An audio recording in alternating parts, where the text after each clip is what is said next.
Bonjour à tous, bienvenue à la Minute Marché du Capitaine. Alors aujourd'hui au programme, on va surtout voir le Bitcoin. Pourquoi? Parce que c'est vraiment lui qui est en tête d'affiche. Alors comme d'habitude, je vous invite à mettre un petit pouce bleu et à suivre la chaîne du Capitaine. Alors on va d'abord regarder le SP500. Pourquoi? Parce que c'est lui l'indice principal des actifs à risque aux États-Unis. Et hier, il nous a aussi fait un nouveau all-time high. Donc il a rendu le mouvement, donc un peu comme le Bitcoin qui a fait un nouveau all-time high mais qui a rendu le mouvement, mais ça reste une consolidation extrêmement serrée. Donc je n'aime pas trop ce genre de figures, on va dire, qui sont lentes et haussières parce que tout simplement ce genre de figure a tendance à casser à la baisse. Mais voilà, pour l'instant, on en est là. Il faut que ça consolide, comme vous pouvez le voir par exemple sur le SP, le shop est fatigué, donc il est fatigué de ce rallye. Donc pourquoi pas attendre que ça consolide.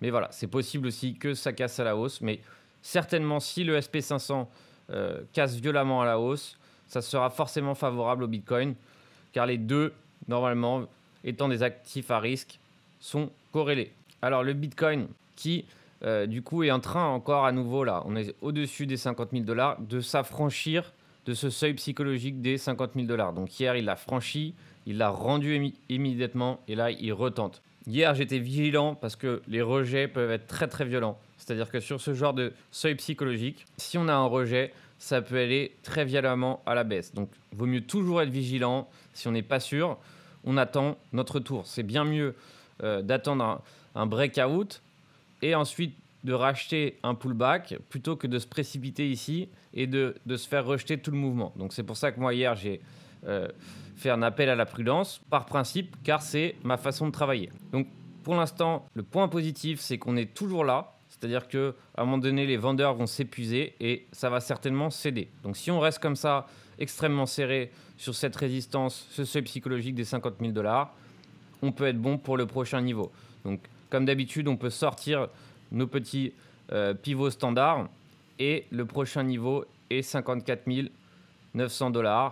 Voir ici, si on le souhaite, des 52 000 $. Donc ça, c'est les deux prochains niveaux. Et si on reste comme ça serré, il y a de fortes probabilités d'aller les chercher. Donc pour l'instant, ce n'est pas le moment d'aller vers les altcoins. On va voir tout simplement pourquoi. Quel est notre indice préféré pour voir si on est en all season. Pour moi, cet indice, le THBTC, est pour moi l'indice de la all season. C'est-à-dire que pour l'instant, il est baissier.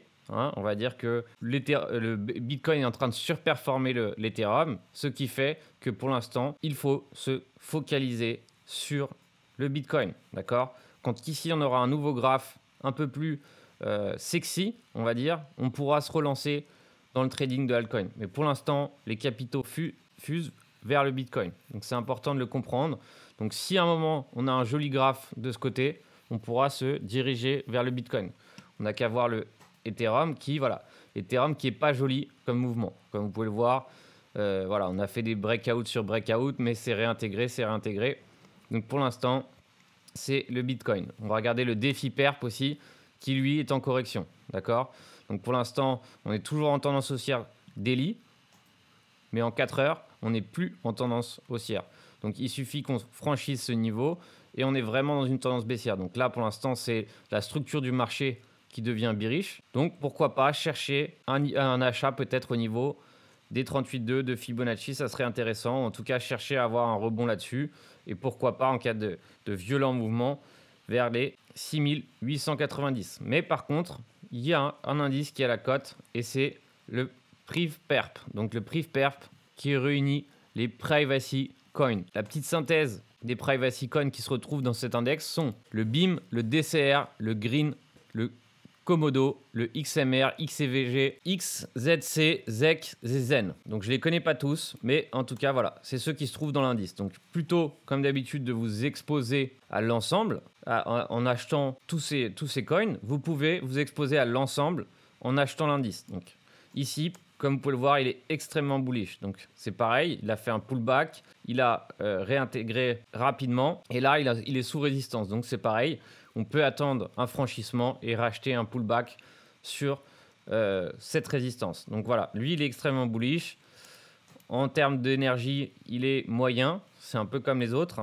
Mais voilà, on peut faire abstraction ou tout simplement attendre qu'il consolide. Moment déterminant pour le Bitcoin, on va franchir l'all-time high certainement parce que, comme on peut le voir maintenant, tous les vendeurs ont certainement lâché la main et c'est possible qu'on aille voir un nouveau all-time high dans les prochaines minutes. Voilà pour cette minute marché. Soyez vigilants, faites attention à votre money management et on se retrouve très bientôt pour une prochaine vidéo. Comme d'habitude, je vous invite à suivre la chaîne du Capitaine.